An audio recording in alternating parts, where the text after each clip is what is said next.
Morning, everybody. How are we all doing? All good? Happy Wednesday. Middle of the week. Still no news. We'll have a look at all that in a minute. Morning, Ian, Amy, Monkey, Danny, Virginia, Andrew, John, Bradley, Michael, Gregors, JC, Harold. How are we doing? And Peter? And Sarah?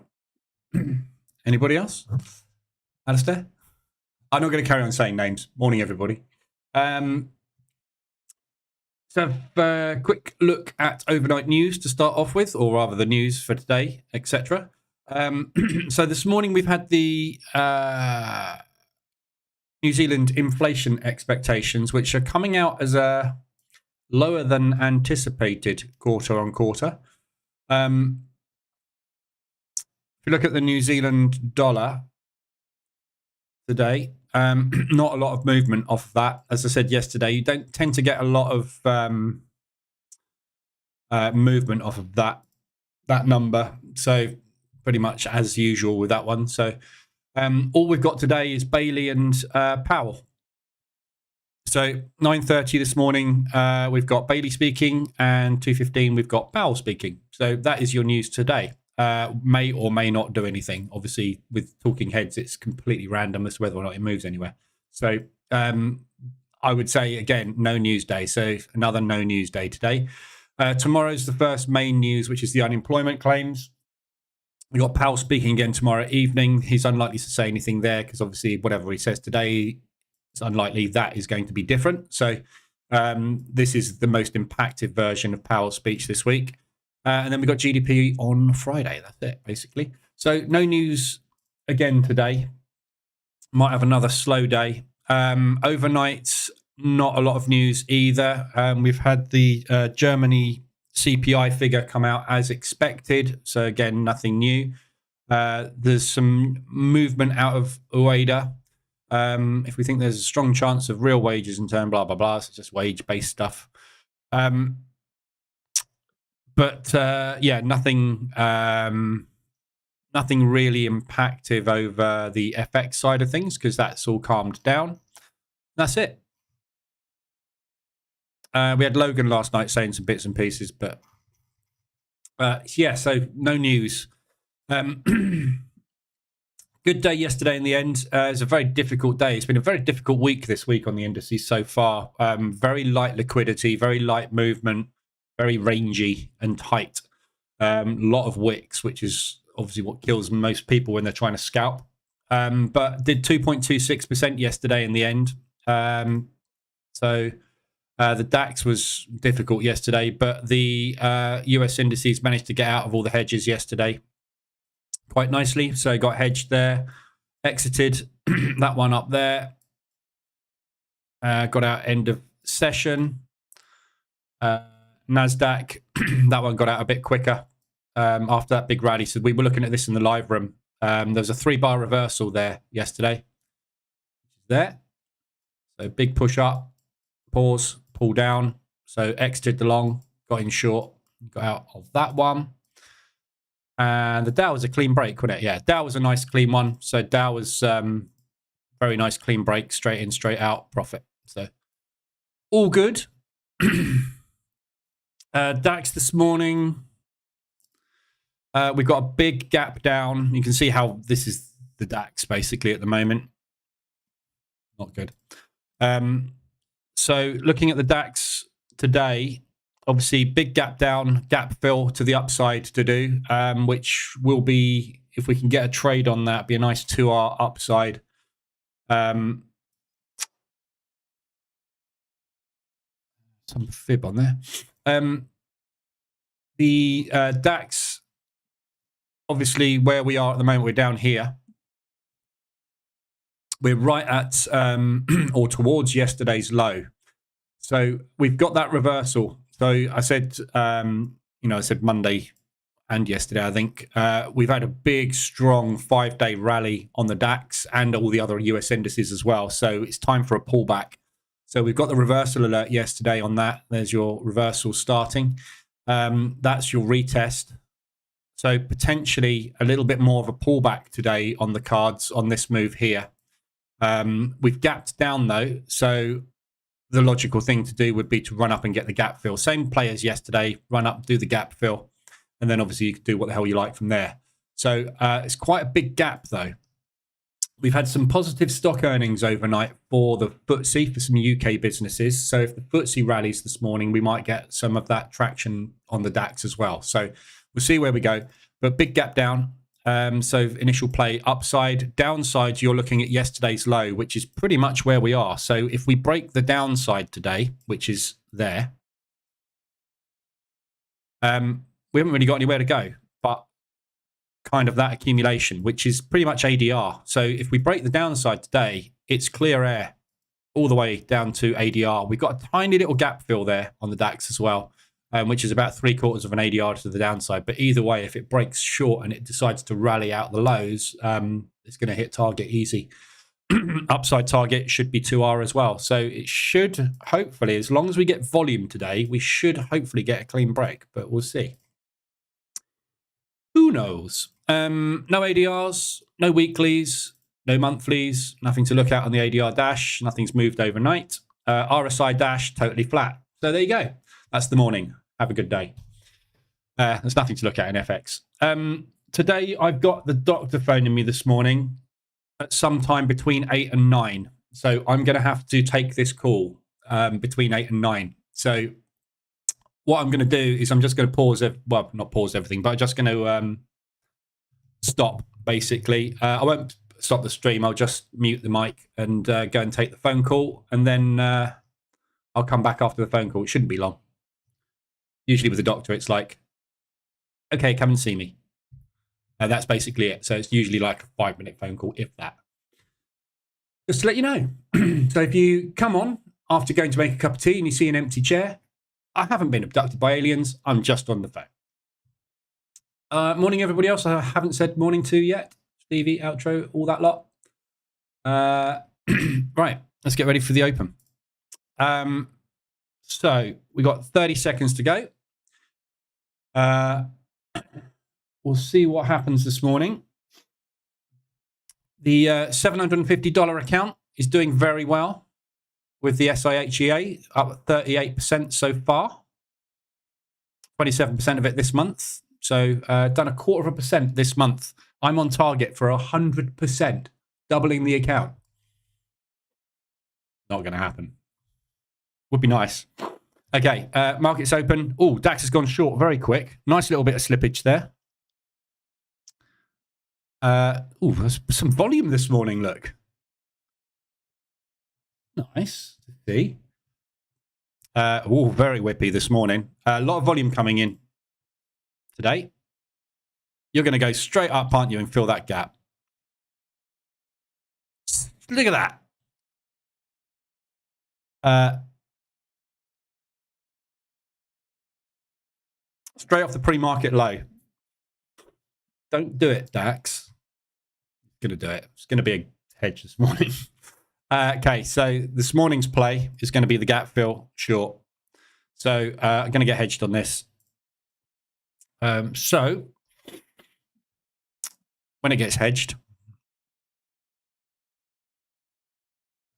DAX went over there. Here we go, hedge on the DAX. So targets basically going to go for the gap fill, which is 3R. The upside. And then we'll see if we can get a bounce out the gap fill. Annoying. So that's just about 3R on the pre-market, depending on which one you took. So the pre-market 15 is there. Pre-market 15 is slightly lower than 10% of ADR. So it's taken the pre-market 25 for me this morning. If that doesn't break and go for that gap fill, obviously our downside target today is gap fill short, which is, funnily enough, pretty much spot on 5R, which is perfect. So just going to move that target up ever so slightly into the gap, just in case it wicks into that and disappears. So there's downside target 5R, upside target 3R. we'll see where we go. But whippy open today. First day we've had some volume. And obviously it hedges. DAX has been a pain in the arse this week, isn't it? It's just not played ball at all. We had a nice, actually, no, that's not true. We had a nice drop there, didn't we? That was a nice, easy one on Monday. But yesterday was just whippy as you like. Just not been very active, has it? All markets have been very contracted. If you look at them zoomed out and look at the normal sort of price action and movement we get on the US indices, and then look at that, and then look at that on the S&P, ranges are very, very, very contracted at the moment. Markets come out of the unemployment figures and kind of just frozen. So nice big whipsaw, look, on the US indices as well this morning. Very whippy. Right, so we'll see where that goes this morning, but I'm hedged on that. So one way or the other, up or down, we'll wait and see. Let it play out and do its thing. Abducted by John Wick. Yeah. I don't think John Wick abducts, can't even say it, abducts people, does he? He just kills them. So hopefully John Wick doesn't turn up. No reason why he should. Any idea why my buy order deleted just as it was about to fill? Check your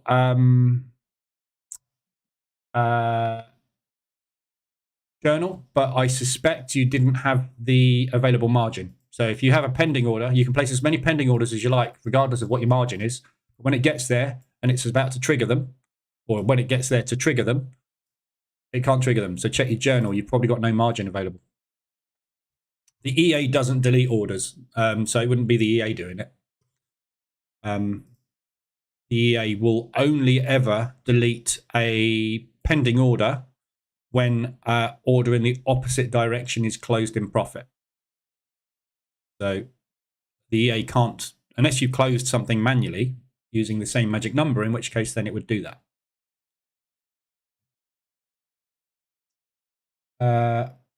Right, so initial cash balance is about to go in 10 seconds. So there's your initial 5-minute opening range. Something like that. So the safer trade is obviously taking the 5-minute ORB. And actually today, the range is not bad, is it? It's pretty much the same as the pre-market. So this will be your safer trade today. But so take a break of that level if you're using the normal opening range breakout EA. There you go. That's range 2. And obviously, if it does break to the downside from here, you're going to have to watch that low for a buy up. So the danger today is we obviously break short, limit orders trigger at yesterday's low and drive it back up. So if you do that, you're going to get stopped out short, flip long, and then you'll take your profit on the long trade. See where we go. Right, so looking at FX, so I'm just trying to whiz through things because I know the phone's going to ring. Looking at FX, I've stopped out of the aggressive drawdown control position on oil. So I've taken a 1.7% loss on that. Much bigger than my normal loss that I would take. Normally I would look for 1% loss, but normally I would be in with normal lot sizing. This oil I've got in because this is the problem with manual trading. Because I did all this manually, I've gone in too big because I got too cocky with oil, expecting that to rise because obviously the conflict happened and it's decided to kick me in the arse. Every time you think, going back to my little 5 steps to becoming profitable, yeah, you're witnessing me, an experienced trader with many years under my belt, doing exactly the same thing as this manual. That is exactly where I am. And every time you get to that stage, the market goes, you idiot, and kicks you back to that point. And that's exactly what oil has just done. So I was milking oil, having a lovely time. And yeah, I over-leveraged on it. So because I've over-leveraged, my aggressive drawdown control position had to be larger. Because that's larger, I'm taking more loss than I expect to. So oil is no longer my friend. I'm not playing with it anymore. So we've broken this low. So that is basically this area here that I identified yesterday was where I was expecting the bounce. We did get a very small bounce out of it yesterday, but it was tiny. It was basically that candle. So it wicked in, we put in a lovely hammer and we're like, yes, this is it. And then it just collapsed. So it stopped me out last night. Well, obviously the broker did that. So that's where we closed. The broker gapped down, took my stop, and then went, okay, we've got him, and now we're off. Yeah. So I have got another aggressive, which is going on a break today. Just going to move that up a little bit. So it's an hourly reversal alert is what I'm looking for, which basically would indicate some strength this morning. We've got basically 3 down days on the trot now.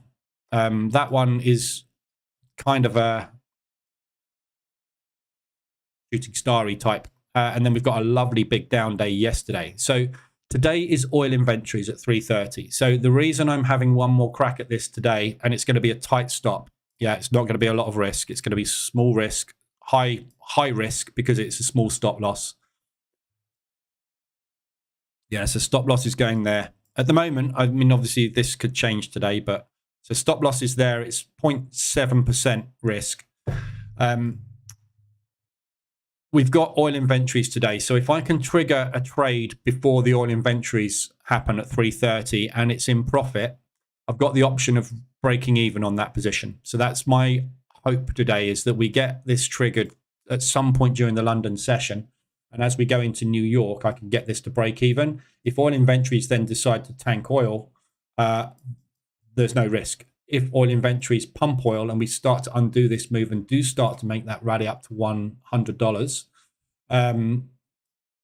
that's it. I'm in. So it's all good. So just going to have one more crack at it today, and then I'm going to have to start culling some of this position because it's just not working. So nothing I can do with it. It's going to be causing me a loss. And this is the second time in a year it's decided to do that. So it's off my list. DAX is broken along, so we're on our way for the gap. So just watching this level here, just before the gap fill, because, and also keep an eye on that level. That's a little bit too far back, really, so that's a good hour or so before close. That was 8 o'clock, close is 11, so that's 3 hours. But watch this level here. So just before the close, basically, we put in this little area.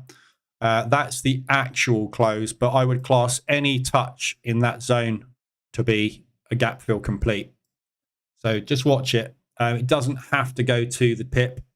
Yeah, it has to get close enough so that the unfinished business can get completed. The unfinished business can be a loss. Yeah, they just don't want to take a loss here. They'll take a loss there. So if it depends when they start hitting a wall, basically. And of course, there is the opportunity for us to just completely scream straight through this level today and come up and retest yesterday's high. So, you know, that's initial. But judging by the price action we've seen in the last 2 days on the DAX, if we get there, I suspect we'll probably just do something like that, which is what we tend to do, isn't it, at the moment? So, okay, so we're on our way to gap fill. So yes, that's oil. Everything else is just kind of ambling along at the moment. Absolutely fine on everything, normal. Just normal, isn't it? EA stopped me out when the sell on one DAX sell position. EA stopped me out on one sell DAX position. If you're using a stop loss, yeah, I mean, if it will stop you out.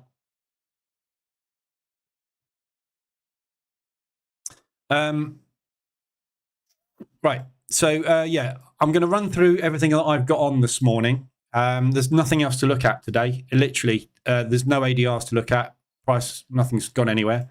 There's no RSIs to look at. All the RSI extensions we had on the 4 hour and on the hourly have all played out, basically. So yeah, all good. Standard settings with the SIH EA doesn't use stops. Well, it does use stops. It uses stops. It puts them in and then it removes them.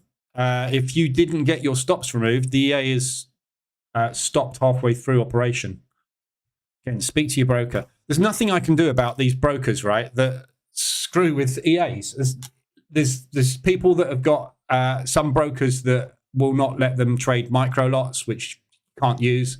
Some brokers decide not to put micro digits on the end, can't use them. Some brokers feed you different data to your actual information in your account. Nothing the EA can do about that. If an EA is told you've got a 150 grand account, you've actually got a 50 grand account, it's going to trade it as if it's 150. If you've got a broker where they stop an execution halfway through a script running, nothing you can do about it. Sorry. Basically, what the EA does is it places a pending order with a stop loss, and the next line of code says remove that stop loss. If it places that and then the EA stops running because it loses connection or whatever, your PC locks up or something, or your broker decides to freeze your terminal and it doesn't execute that line, No, you're not blaming me. I'm just saying there's nothing you can do about these situations. And again, it's all part of this. I've found this EA that's got amazing backtest results. That isn't going to happen in the real world. The real world is not a backtest. The real world, stuff changes. It does things differently. So it's just nothing you can do about that situation. I've had it myself where, you've seen it in here. Just before the open, the terminal locks up and it doesn't place the trades. And there's just nothing you can do. Or there's too much volume and it just doesn't get through the entire script. My VPS at times has had problems where it's run, the processor's running at 100%, and it will, on the market reverse alerts EA, it will execute half the charts and the other half of the charts don't get executed. Just life. Best thing to do is have the most powerful PC and the fastest broker in the world that charges you the highest possible commission, because then you're going to get the best trading situation you can possibly have. But unfortunately, they don't exist. Because all the brokers want is you to go wrong. When you go wrong, you press the button again. When you press the button again, they earn more money. Robert, I had the same. One sell was not taken because the price moved too fast. Yeah.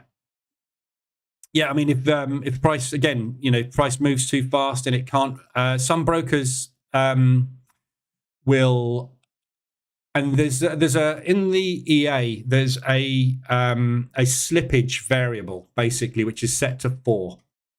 So in the EA, when it places a trade, and this is just kind of a standard security thing in EA development, you have a slippage guard, basically. If it tries to place a trade, and by the time it tries to place a trade, the price has moved past that level, your broker, some brokers, and again, it depends on the broker, will re-quote you. And the EA is designed to retry and fill that order 10 times. So you can have 10 re-quotes from your broker, basically. At that point, it then goes, nah, can't do anything about that, sorry. But there's also a slippage guard of 4 pips in there. So if your broker re-quotes you 4 pips higher, the slippage guard will go, nah, I don't want that. Give me something better. Yeah, and that, there's all these things happening under the hood. And every broker treats it differently because they have different ways of executing your orders. There's lots of different ways they can do things. So it's just part of life. I'm discovering a lot more of these things with this particular EA, the opening range breakout EA and the stock index hedge EA, because it's the first EA I've developed that actually operates at the fastest, highest liquidity point of the day. Which is why all these overnight ones you see that trade Aussie New Zealand and Aussie CAD, they call them the overnight snipers. They don't work in the real world, because in the real world, those overnight volumes, there's no liquidity. You will never get filled at the prices they want you to get filled at. They don't work. They look great in back testing, but try trading them in the real world. They just don't work. So just part of life. This is why you need to be in front of your charts, because if it goes, hang on, I've only placed one buy, you need to quickly get up there, change that, hit the button.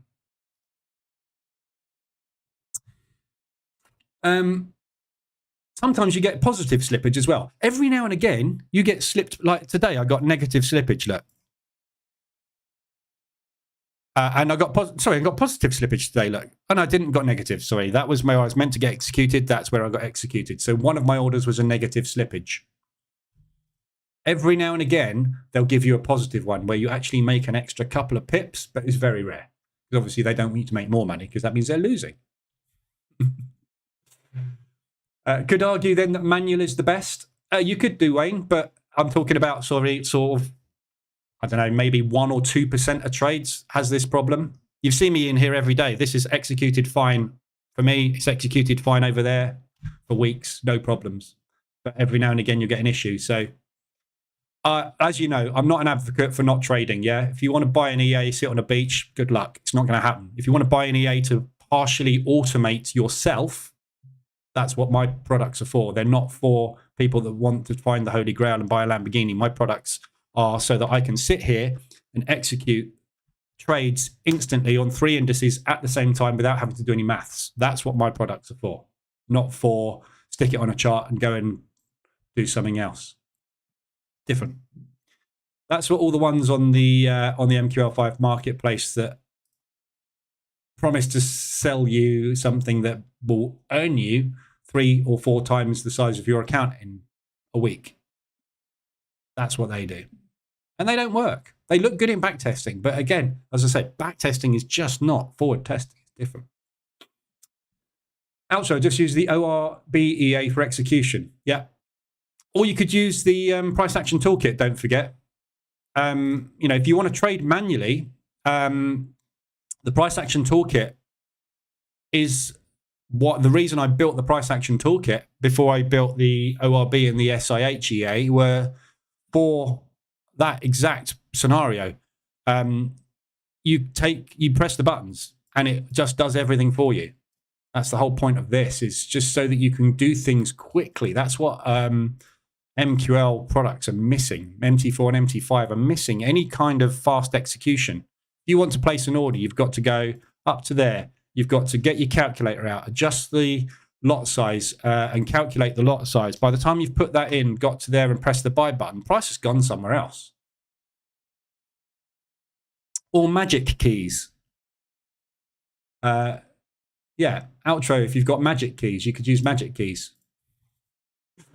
But my product is basically magic keys on steroids, 1,000 times better and more functional for less than half the price. And it's integrated into MT4 and MT5. Can't be an advocate of a box that sits on your desk when I've built something that's half the price and does it twice as well. Can you run the Price Action Toolkit on the same time as the ORB? Yeah. Just in a different chart. You can't run 2 EAs on the same chart, can you? So you just have to run 2 versions of the DAX side by side and have the Price Action Toolkit on as a backup if you need it. Right. So let's just quickly run through my trades I've got on while the DAX is sitting there doing virtually nothing today. Again, well, it's trying to go long anyway. Magic keys isn't the best. I know I've never used it, but it's a really good idea. When it first came out, I looked at it and thought, oh, brilliant. And then I realized it's just a number pad on my keyboard that I could just pop. If you don't know, you can, in the options in MT4, you can set up hotkeys. Can't even remember where it is. Is it in there? I can't remember where it is. But somewhere in here, you can set up hotkeys to do things. Yeah. So you can actually set up, all Magic Keys is doing basically is setting up hotkeys in your MT4 terminal, but a physical box. You can actually do it all in MT4. Not as good, but in a similar way. You can write scripts to do it all. There's all sorts of ways of doing it. It's designed at people that I think want to look like the people in the banks where they have those keyboards which are different colors and they, it's not keys, there's buttons on there that do specific things. In the real world, you just don't need it. The gimmick. It's quite a funky gimmick, isn't it? You have to give it its due. Right, so Aussie dollar CAD I've got on at the moment. So I got out of a load of Aussie yesterday, 3.2%, profit yesterday. Most of that was Aussie dollar. So I've got short on Aussie CAD at the moment, 2 positions. First entry was up there. Sorry, yeah, it was there. H1 extension, M5 reversal alert. We then pushed up the next day, came back down again, pushed up, came back down again. Now we're pushing up again. Sorry, the first entry was not there. It was there. Can't see because it's behind my head. So first entry was there on that H1 RSI extension. Went sideways for 3 days. Then we pushed up. Then we went into that little range. So it's basically ranging, pushing, ranging, ranging. Yeah, so we're not going anywhere very fast at the moment. We've just had the reversal alert and retest on this, which was a double top. We treble topped it yesterday. So there's a good chance that that high is holding at the moment, as you can see. So this low that we're at right now and rejecting is exactly where I'd expect the sellers to re-add. So we pushed up, came back down, tested that level, broke through it, propulsion gap, retested it, retesting it now. So there's a nice shooting star going in there. So potentially your market structure is high, low, lower, high. Off we go. So we'll see where we go today. There's no news catalysts. As I said, we've got no news this week. It's just a shocking week for news. So hopefully that will just drop. My target is just basically that low, which is that previous high. So previous resistance turns support. Support turns into resistance, or resistance turns into support, whichever way you want to look at it. So that's the target, 125 ADR. Not going to hit that today unless we get some dramatic news. So that's Aussie CAD. Aussie Swiss I've also got on as well. Got out of a few positions on this. I've got a hedge on this at the moment. So it's a bit of a weird one because I took some early profit on it. We got extended on RSI, whereas I should have really got out of the entire short there, that entry as well. But I didn't. So basically, I've got shorts and a single long on this at the moment. So the single long that got taken yesterday, I'm TPing at that propulsion gap. So it's not far away from TP there. And then I will add, so that's my closest short. So when we get up there and we get the reversal alert on M5, I will add another short on. So that will obviously bring that average back up. And then I'll look to get out there. But sorry, I've got to take this call. 1 sec.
Hello. Anybody there still? Sorry. That wasn't long, see? Told you it wouldn't be long. Never is. Whenever you speak to the doctor, they've got about 1,000 people in their queue usually. So it's like, done. I'm back. Right. So Aussie dollar Swiss. I can't cut that bit out because it's a live stream. But anyway, if you're watching the replay, hopefully you fast forwarded that. So yeah, Aussie dollar Swiss basically is the other one. As I got longs on that one at the moment. Exit there and then back down. This could go either way now, this Aussie, but the main move that we've had, which we literally had a little flag break on there, is what I'm expecting a profit take on. We did tap straight into that 38 retracement there. So I'm hoping basically for a deeper pullback on this, or obviously more money to come into the Swiss franc and go back down again. So that's that one. Aussie New Zealand. So sells on this at the moment. Sorry, one sec. Let me just check the DAX. Close to gap fill on the DAX. Blimey. We've got movement today. Look at that. So that little propulsion gap there, basically, which isn't really a propulsion gap. It's just a big candle that started to move. But that quite nicely coincides with that wick and kind of those wicks there. So that little gap there is kind of the first area I'd look for. So somewhere between there, that high, anywhere in there, basically. If this is just a gap play to complete yesterday's orders and then obviously go wherever we want, we'll probably get a move out of there. So that's the plan. But it could go from absolutely anywhere. This area here, obviously, as well as another area where the sellers ran out of steam, or rather that move just finished. So getting a bit of rejection there, but we'll see. Obviously, the danger with this trade today is we are getting out 3R. We're not even anywhere. We're only halfway to yesterday's high, and we're absolutely miles away from ADR. That's the average daily range. So there's a hell of a lot of upside movement. So the danger of this is that we get one of those big days, and basically the sell just goes into very big drawdown. So it's a little bit more dangerous getting out of these 3Rs. What you kind of want to see is a very fast move into it, which means usually there's a fast profit take move back out of it. So which we've got at the moment. So we'll see when we get there.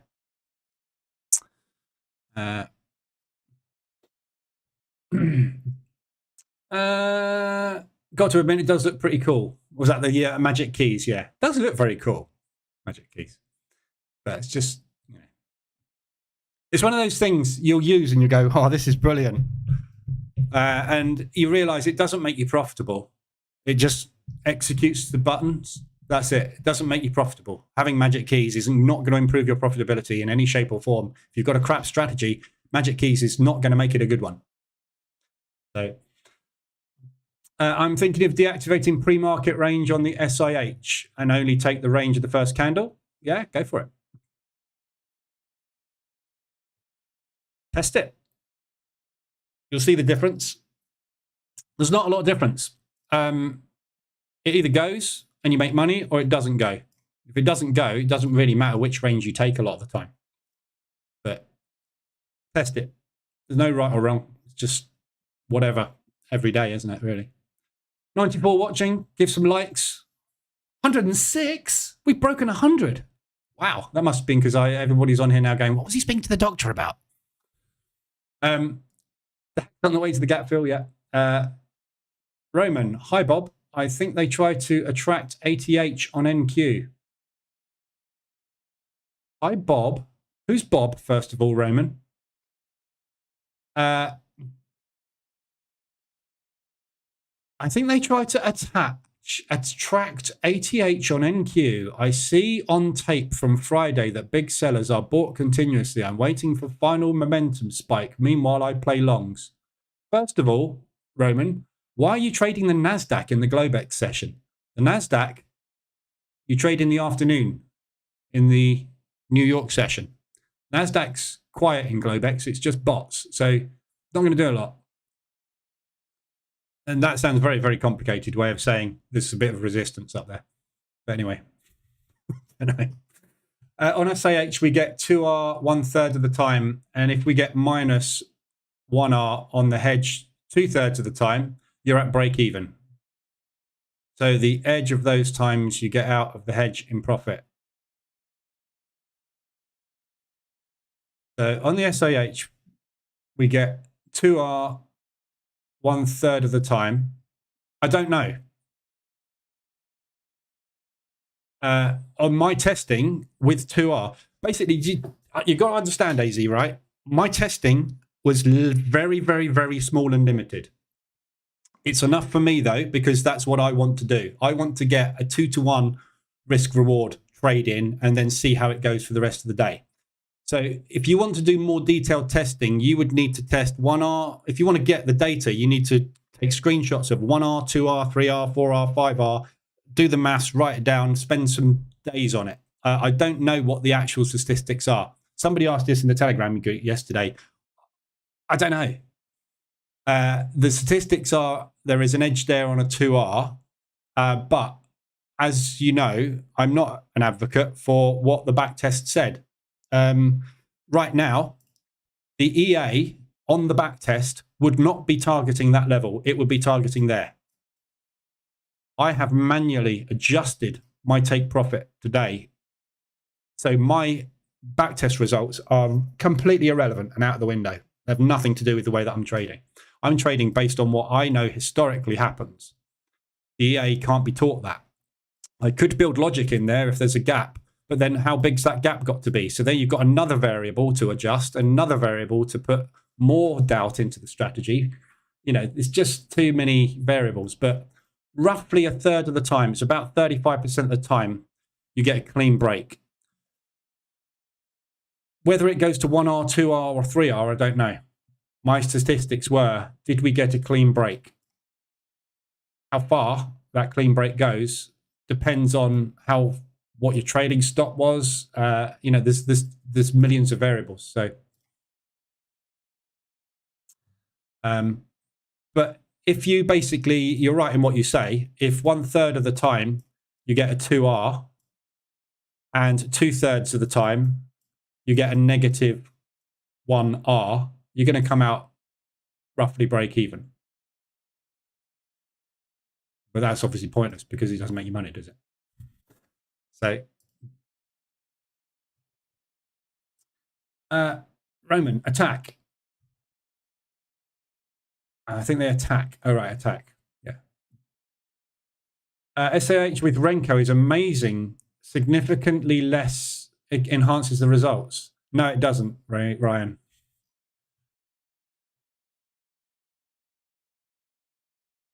I'm not going to go into the whole Renko thing. Everything with Renko looks good. Nothing with Renko works. Go and try it.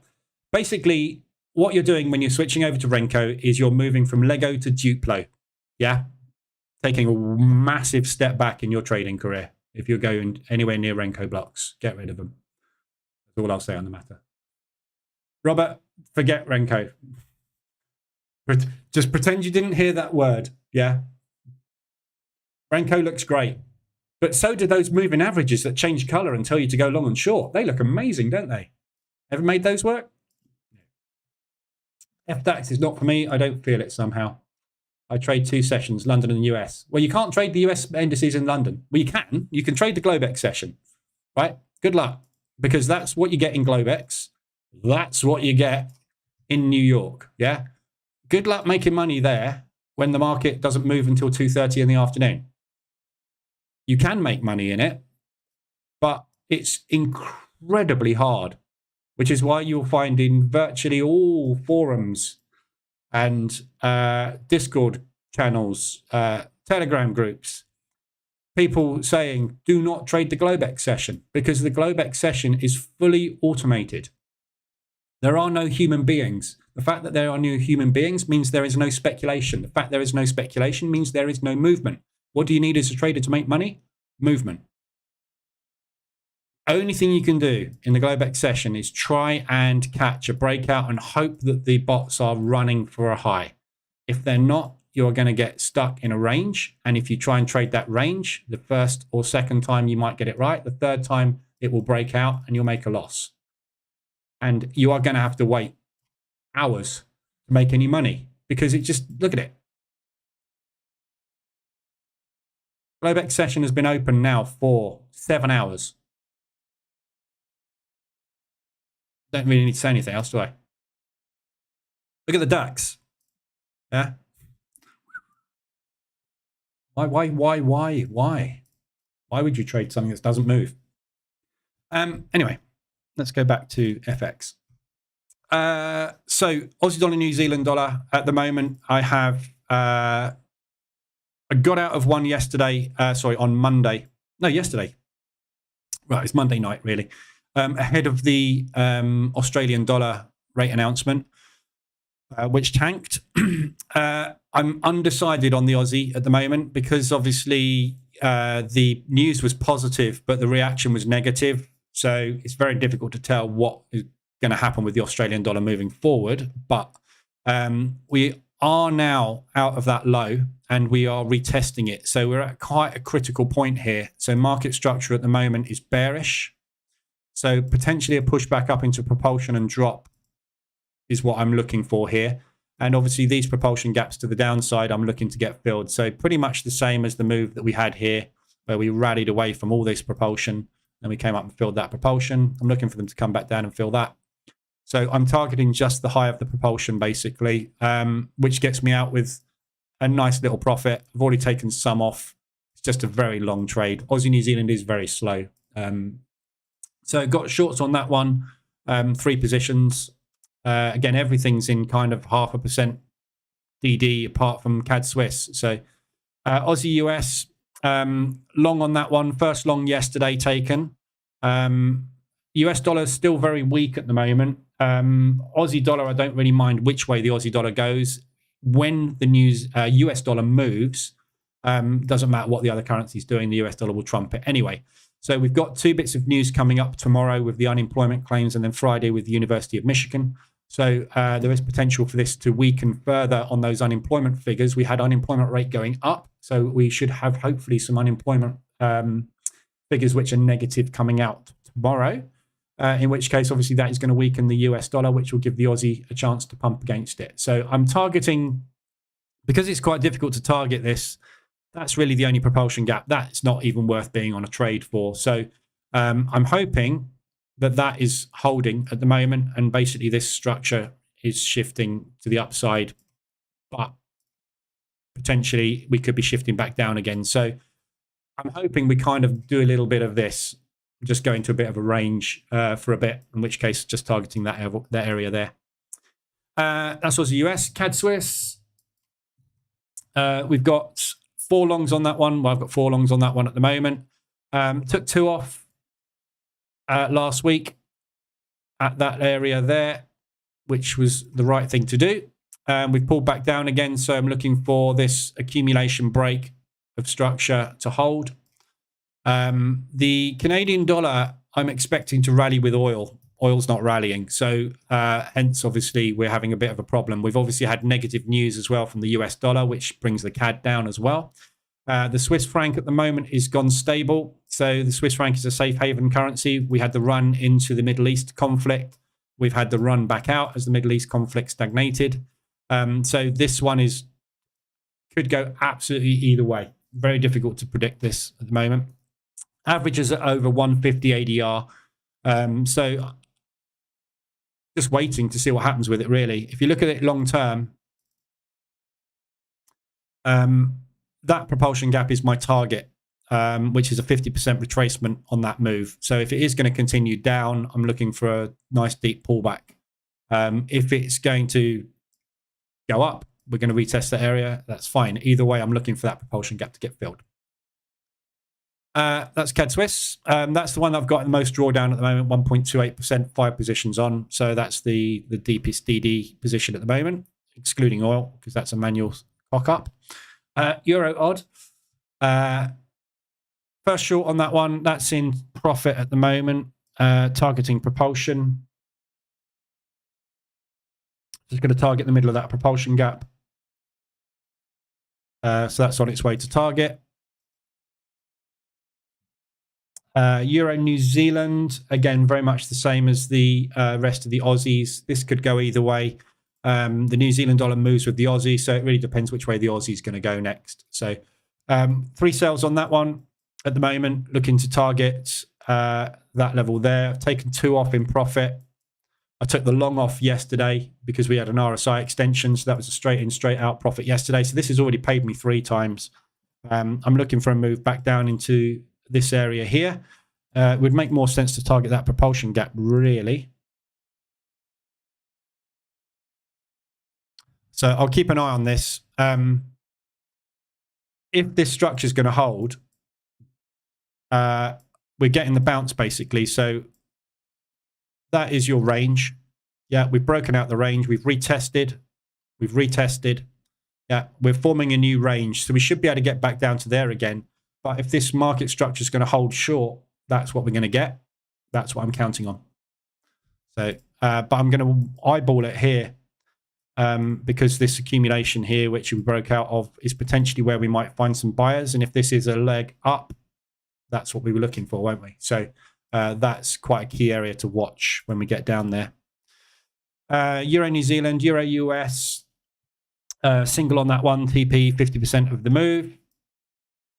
Targeting that propulsion gap. You could target that one. You could target that one. You could assume that we're going to do an A-shaped recovery on this. I have no idea what's going to happen with the US. To get down here, obviously the US is going to need to power up. So it's going to need positive news. Or we're going to need some negative news out the euro, but we've got no euro news either. So we're stuffed at the moment. And oil, obviously that's the main issue that I've got at the moment because I'm over leveraged. But so far we're holding today. So oil news, oil inventories at 3:30 this afternoon. Just looking to get something started on that, really. There we go. DAX, we've pulled back. That's unfortunate. I'd much rather have just got to target and then pulled back, but they've pulled back first. So this makes this a little bit more dangerous. What I'm going to do, just in case, is I'm moving my TP up to there. Okay. Only reason I'm doing this is because we've got an obvious level of potential resistance coming up there.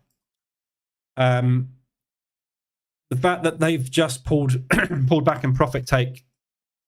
So that move there, there's your profit take. That move there, there's your profit take. That move there, would expect the profit take still to come from this level. I just don't know how far you're going to get before you start that pullback. So I'm going to watch price action here.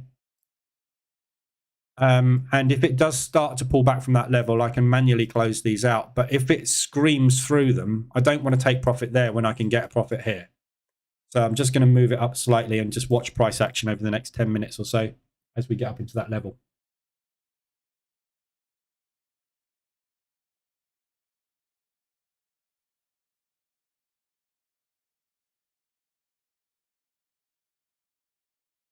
I'm just in the TPs on the other account.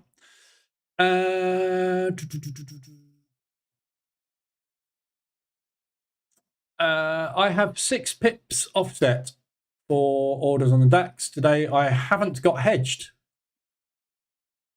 Good one. Can you put it in the tester? It's random, Peter.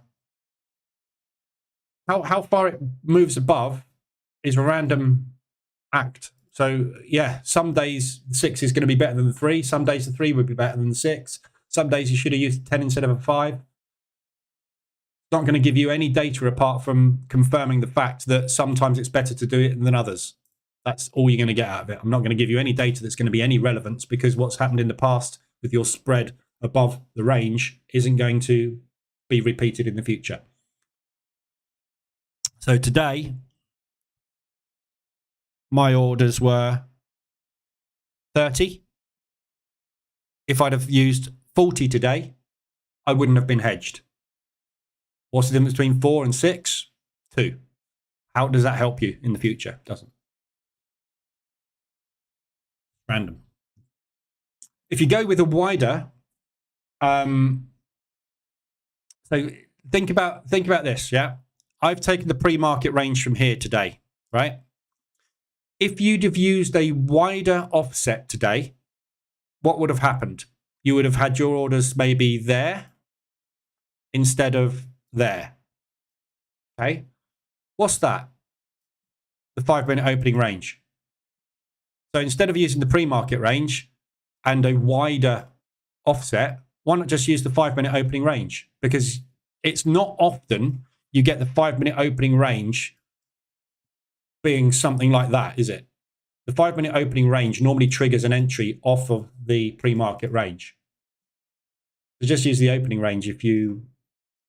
What you're doing is you're introducing a variable that has multiple criteria, which you have to prove one of two or two of those are better to use long-term in the past than a minority of them.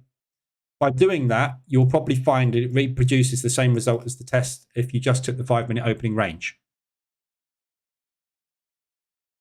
At the end of the day, there is nothing that can tell you whether something is going to be better or worse. It's just different. They all will be profitable in a shape or form, yeah? So look at the... the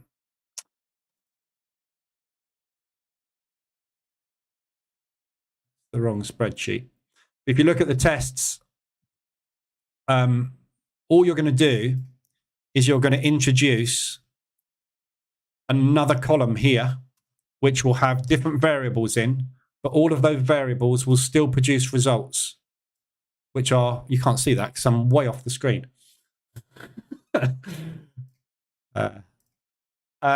So yeah, you're going to introduce another column, offset, there you go. You're going to use that column, and then you're going to use 10, 20, 30, 40, 50, 60, 70, 80, 90, 100. So you're going to introduce 10 variables into your test, which makes your test not 1,200, makes your test 12,000. And you're going to find that you are still going to have roughly 70% of them in profit, producing a positive result. But then you're going to have the quandary of which of those shall I pick now? Just adding another complication. It's not going to make it any more profitable or less profitable. Some days it'll be better, some days it'll be worse. Because some days what's going to happen is your profit is going to be smaller because you're getting in later, right? So instead of getting a 2R, you're getting a 1.2R. So your profitability is going to be shortened, but the accuracy might be positive. But would you rather be less accurate and more profitable, or more accurate and less profitable? That's a decision that you have to make, because there isn't a right or wrong. They both are profitable. You see what I mean? Doesn't really help, does it? Was that pullback on the DAX profit take? Possibly, yeah. We will see. It's also possibly a resistance bounce, which is what's concerning me. If this is now going to be an accumulation break, we've got the potential for a lot more. So it's this, look, we're looking for an accumulation break. Yeah. Look at the size of that movement compared to the size of that movement, which is why I was saying, if we get to gap fill in one go without a profit take, they will have to put a large profit take in to build the power to move again. If we get halfway there and do an accumulation, then break, they've got more power, they will move further, which is why I'm cautious about getting out at 3R now, because if they are going to run for yesterday's high, this is the pause before they make the move. But there is the possibility that this is the reversal and the gap fill. Gap fills are very, look at there. I mean, look at that in a bank institution world, that is totally irrelevant. Yeah. We had long positions here at the close. You've gapped down and made us go into a big drawdown. We are going to buy the stocks up to that level, and then we're going to take a loss. Do what you like now. I'm out. So the banks have just made X loss, or the institutions, whoever was stuck offside in that position has made a loss. Yeah, look at that one there. That was a proper gap fill. But did it fill the gap to the close? No. It did eventually back there, but didn't. Because they don't need to get to the exact price. Think about it in your P&L. when you're looking at gap fill plays, I'm sitting in something like this, Aussie dollar, New Zealand dollar, in 0.44. If I've already banked profit on this, and if I just don't want to be in this trade anymore, and this gets back to 0.12 loss, and I see a bear candle go in, and I'm sitting there going, oh, just close it out. That's what they're thinking. They don't need to get back to break even, because that's just not the way it works, is it? You just get out when you don't like the position. The trade isn't valid. The position isn't valid anymore. The stock orders that you were speculative buying on behalf of people that wanted to buy those stocks decided they don't want that sector anymore because the pension funds decided to move it out. I don't need to go long on that anymore. The banks aren't going to be taking it long anymore. The commercial desk has said to me, there's no reason to drive it any higher. I need to get out of my position. I'll take a bit of a loss on it, and then I'll flip short and go the other way. And I'll make that loss up down here by shorting it. Yeah, so we don't have to do the exact fill. Most of the time it does, but you don't have to. I mean, today we get pretty clear move up, and that hedge feels off. On two brokers, I did not get hedged because the opening range was too small there. Yeah, different brokers, different data. AZ, since 1/3 is a clean profit, that means 2/3 your hedge and rely on being good enough trader to pick the right tops and bottoms.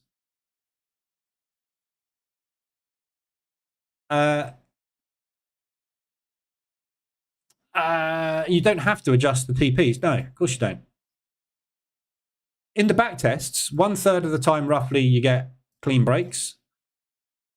2/3 of the time, if you don't get a clean break, means you get a hedge or you don't hit target. Doesn't have to be a hedge. You can get a clean break, which doesn't hit target and just does that and then closes out in profit. That's still included in this 2/3, right? Depends where you state your TP.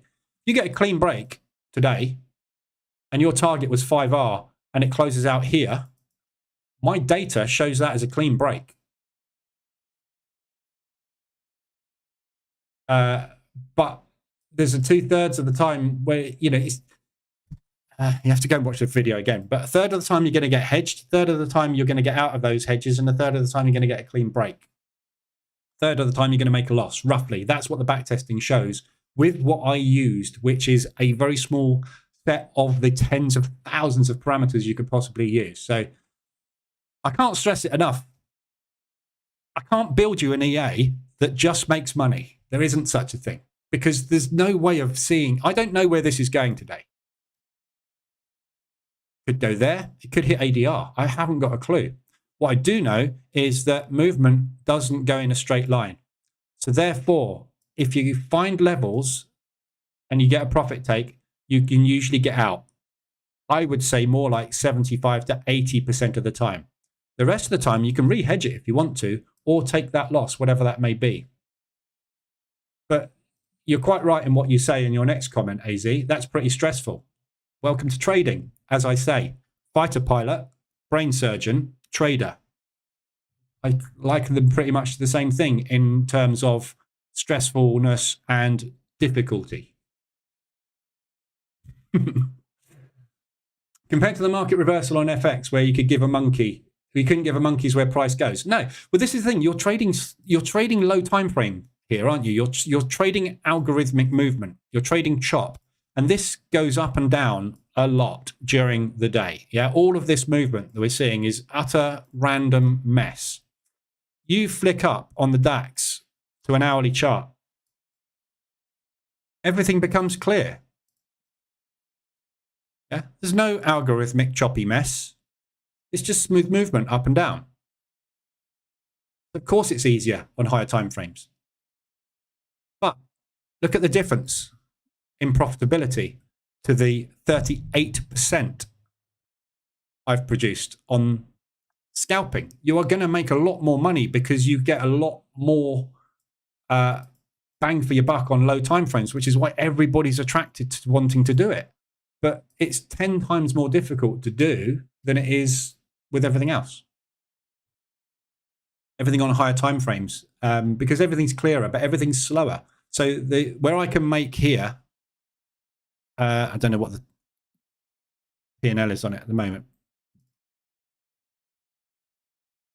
Yeah, so I'm sitting in $600, $700 of profit on that. On that movement, sorry, there. From there to there is $700. To make $700 a movement on an hourly chart, I might have to wait 2 days to get that sort of movement. But that's the payoff. This is where the difficulty comes in trying to find a system or a strategy. The first thing you've got to do is pick the time frame you can trade, because if you can't trade this time frame because you're working, you can't trade this time frame. Nothing you can do about it. Would you mind sharing your opinion on Euro Pound? I can look at that. Euro Pound at the moment hasn't gone far enough for me to get into any positions for... I have to go back quite a way. There isn't an entry on this. The last entry was back here. On that. So we've had no RSI extensions on this. Might have got that. I didn't get that, but it's just not going anywhere. So Euro Pound, Aussie New Zealand, and US dollar CAD are 3 of the pairs, and Euro Swiss as well. A lot of the time, although not at the moment, the Swiss franc's a lot more powerful. But these are the 3 pairs which you will often find just flip-flop along and amble along. So you can virtually take any extension you get on any move, and you will most of the time get a profit take, especially at the moment as their DAX is dropping, as they're very nicely aligned from a inflation perspective, unemployment perspective, interest rate perspective. Everybody's kind of aligned, so you get an awful lot more sideways movement on it. Right now, you're back in the middle of a range, potentially, that's formed. So, but market structure is short. So this is a perfect short opportunity. Yeah, but this is what the RSI is telling you. We've had a push up. We're looking for a leg down. Yeah, so looks pretty good for a short. We've got a couple of propulsion gap targets to the upside. We've got a propulsion gap target to the downside. We've got that. We've got all this old stuff down here as well. But there's no fundamental bias on Euro Pound in either direction at the moment. But market structure is very clear.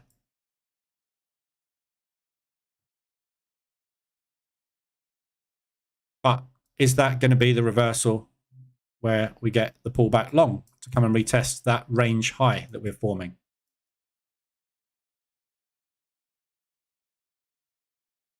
One or the other, isn't it? But this is like AZ was saying. Doesn't matter, does it? So if you fancy it short, get in short. If it pushes up, get in short again and get out when it comes down. If it carries on up to the monthly high, get in again, wait for it to come down. It's going to come down because it can't go all the way up there without doing a profit take. That's what it does, doesn't it? We know that's what price does. So, and if you fancy, actually, I like it long, I probably wouldn't get in there. I'd wait for it to come back down into here and then go long. And if that doesn't work out, go long again down there. And if that doesn't work out, go long again down there and wait. But that might take you 3 or 4 days or a week or 2. Whereas, you know, this is what we're talking about. In here, I could have been out of this now. If I'd have taken my profit there, I'd be pretty much out of that short. And that is the area, potentially, it looks like it's bouncing at.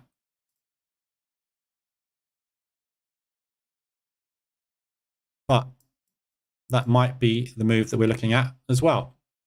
Yeah. Always, always, always market. This is why I'm called the market structure trader. This is why I focus on market structure. There are only 2 things that can happen right now. This is going to go up or it's going to go down. Yeah. Through time. Those are the 3 constants we have in trading. Price moves up and down through time. That's all it does, ever. So whenever you look at any chart, you have to focus on the two things that are going to happen and plan. Because if you have a plan for each of those, you've got half a chance of winning.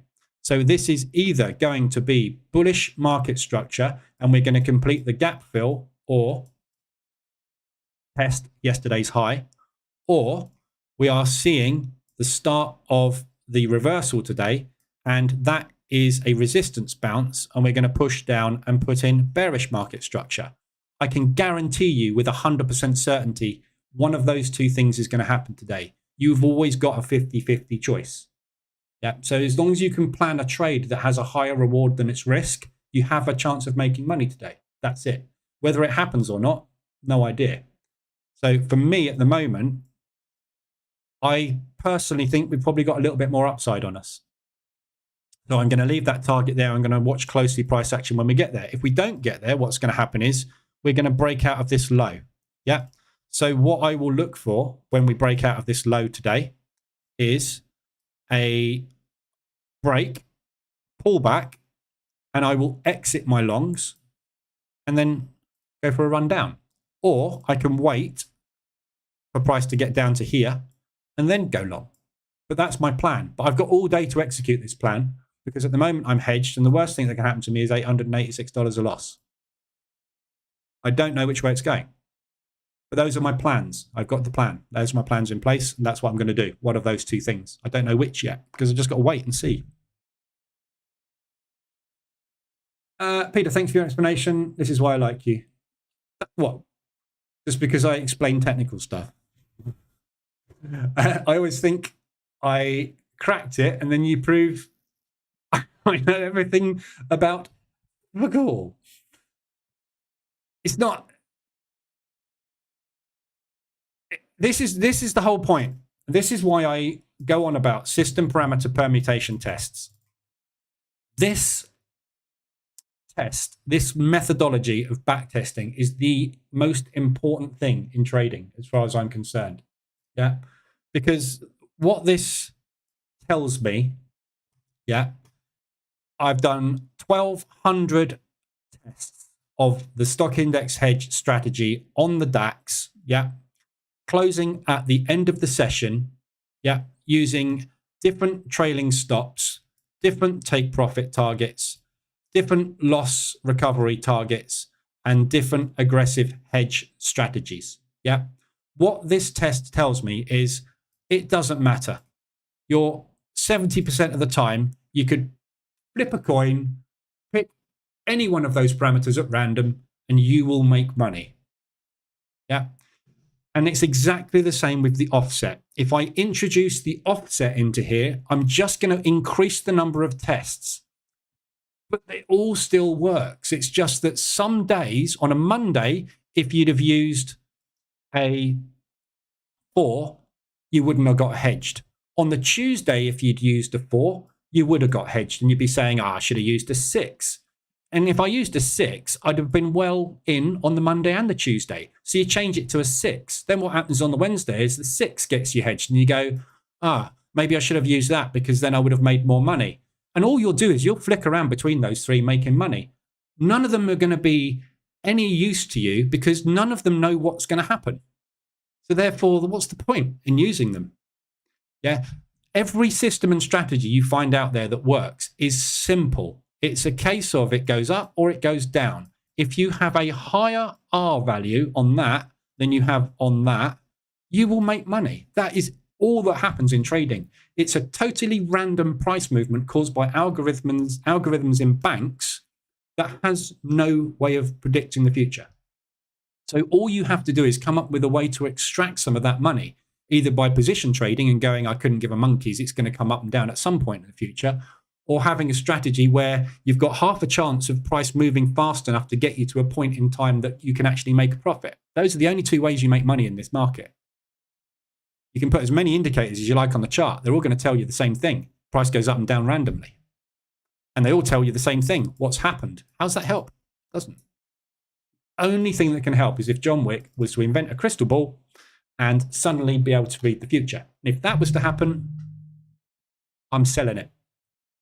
Till that happens, just get in. Nothing else you can do. That's the reality. The only reason I've come to that conclusion is because I've been doing this for 15 years looking for the Holy Grail and I haven't found it.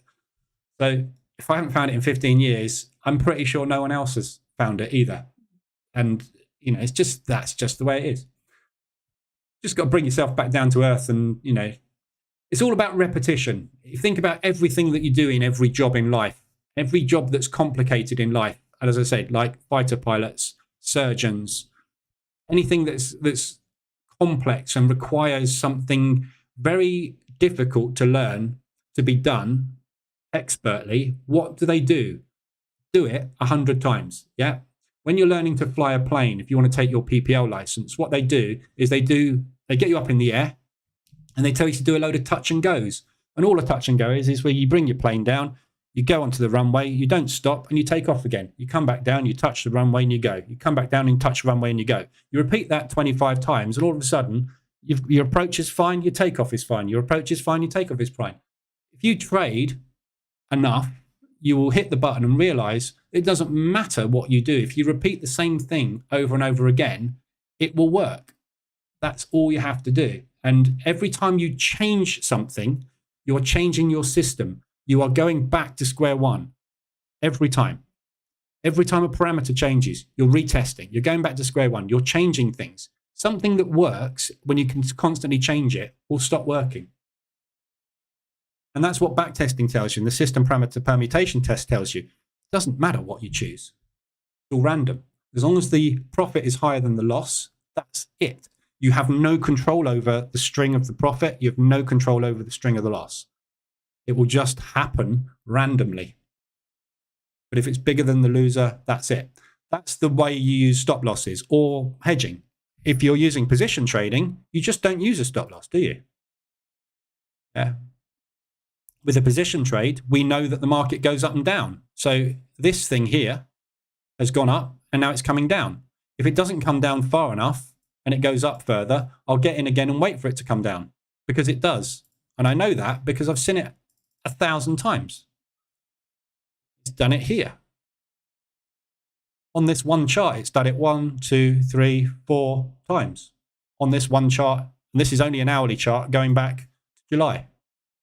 And during that move, it did it lots of other times. And on the way down, it's, you know, market structure. This is what we trade, market structure.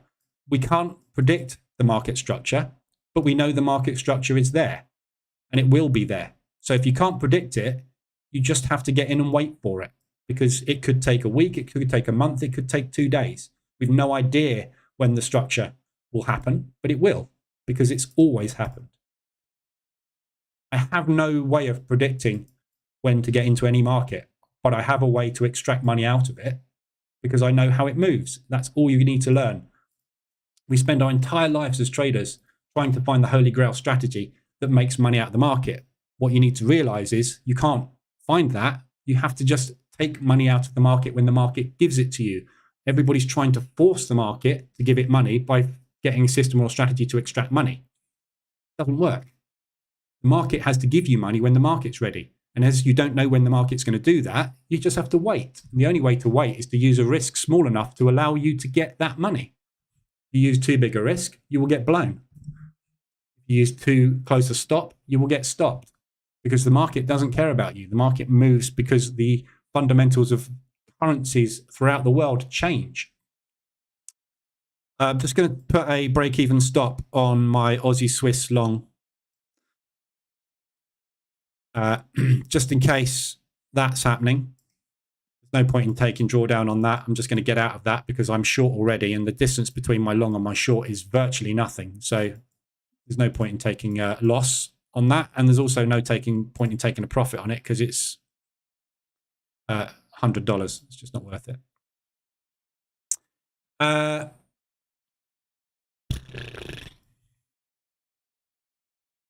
Still in play. But that's looking more likely, isn't it? Did anybody get out on that? Hindsight, what a beautiful thing. So now everybody's going, oh, I'm just going to make sure I target 2R. Yeah, today was the day you should have targeted 2R. Yesterday was the day you should have targeted 5R. What's the difference? Yesterday and today. Can't predict it, can you? What do I think about the pound, the yen pairs? Sorry, one second. I'm just going back a bit. Can you send this spreadsheet to the Telegram group? No.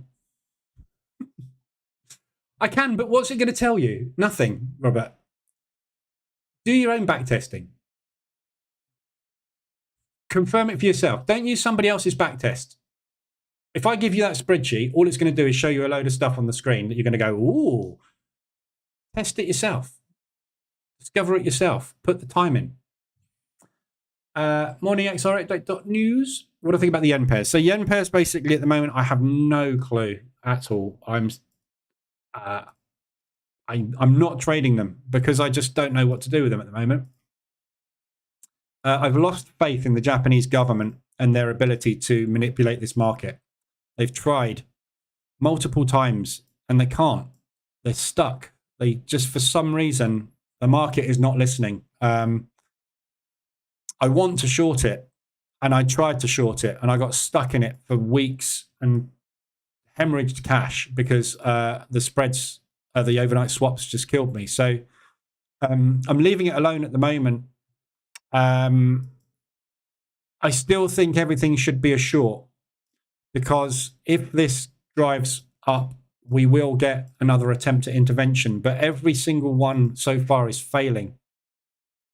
But when, again, you go and look at history, that's what happened last year. We failed the first time, but the second time we succeeded. And the third time we hammered the nail home. So this is really only the first intervention. So I just don't know where we're going to get the second one because the first intervention has been executed where the second one was pretty much.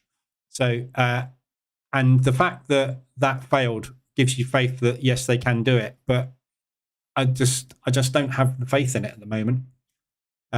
If I was going to do anything, I would be shorting it, waiting for that move to come in, but that move is not going to happen until that gets over there. So you've got to break that high at 152 on the US dollar yen, and then the move will start, and you'll find all of them will do the same thing. But at the minute, as you can see, we're sideways or slightly bearish yen, so i.e. Bullish everything against the yen. So but this uptrend, you know, that we've been witnessing, it can't carry on forever. It doesn't carry on forever. Yeah. But I just don't know when. And I just don't want to hemorrhage. It's just too expensive to trade. That's the problem with the yen. It's just too expensive to hold overnight. So I'm happy to be in a position, as you know, for, you know, a month or so and let it play out. It's not a problem. But being in this for a month is going to cost you a fortune, an absolute fortune. It's just not worth the profit. I got out of this with a loss. I got, you know, I made some nice trades, got out.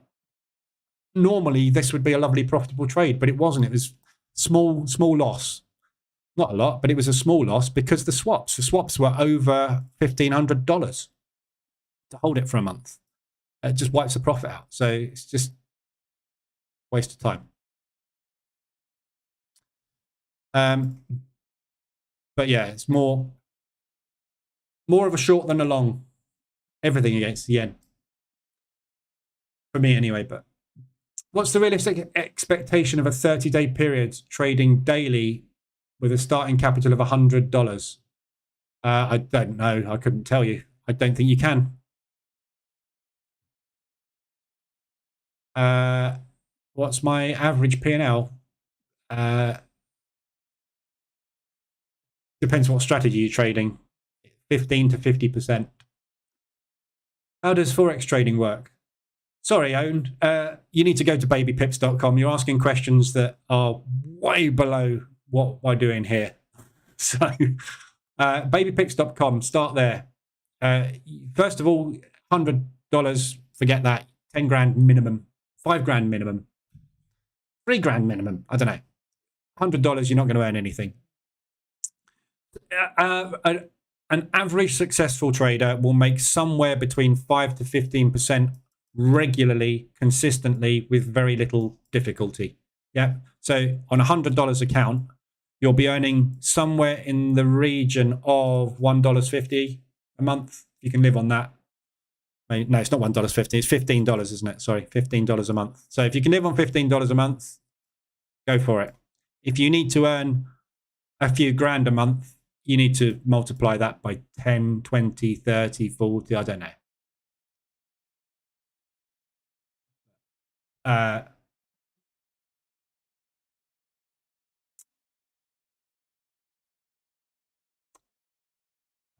Yeah, babypips.com. So all those profitable backtests you have, that involves being hedged 2/3 of the time. I don't know the statistics, AZ. Yes, it was about 2/3 of the time.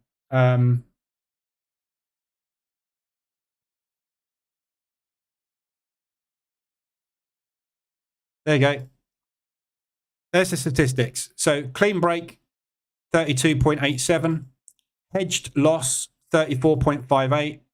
Aggressive attempt, 32.55.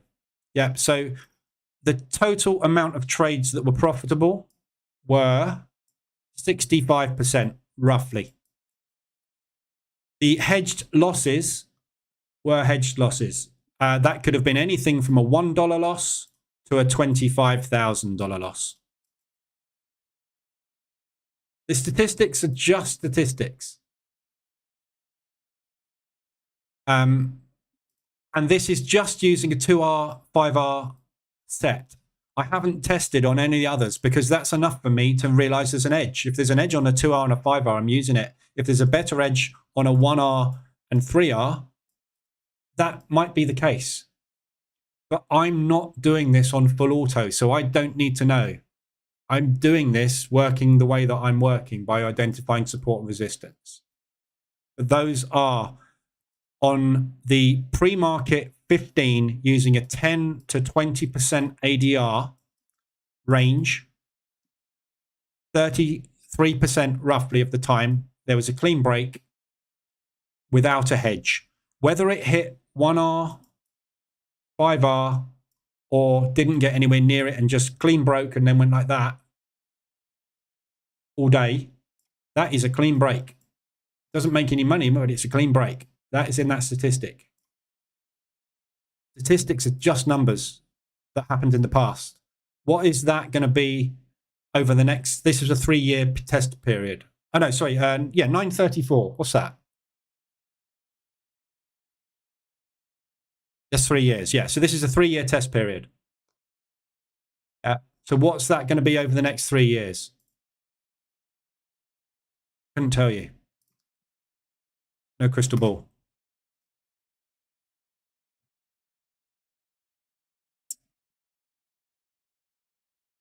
Position trading changed everything for me. Logical, profitable, lazy way to riches.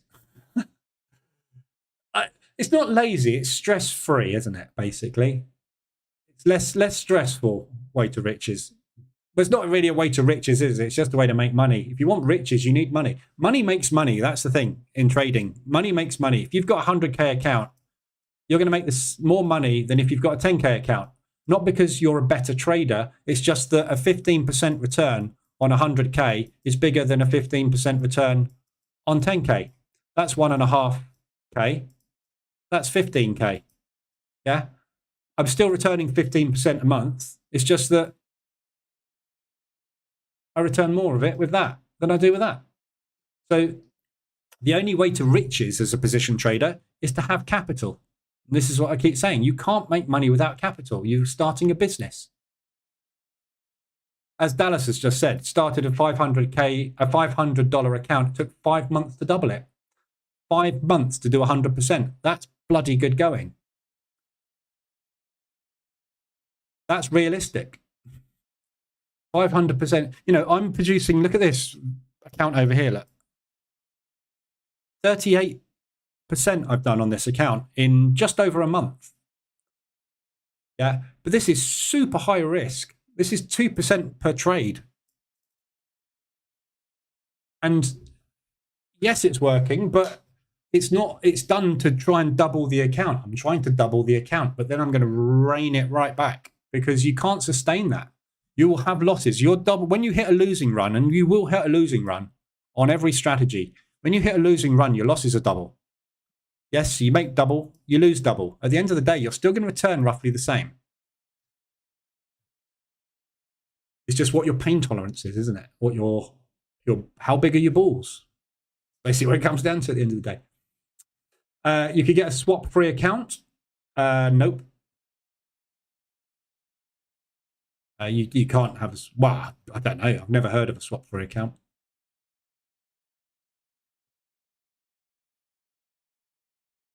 That's right. You're not being a pain, AZ. You're asking questions. It's just...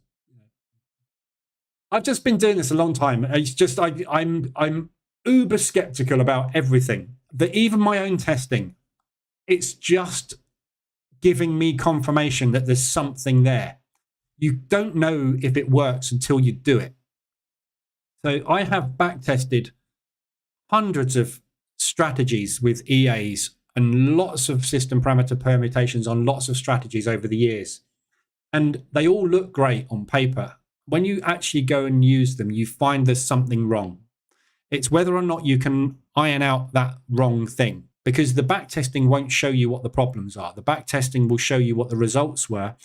It won't show you every individual trade. It won't show you lots of little bits and pieces within there that you haven't realized. So there's so many strategies I've seen where people get these lovely little equity curves that go like that. Yeah.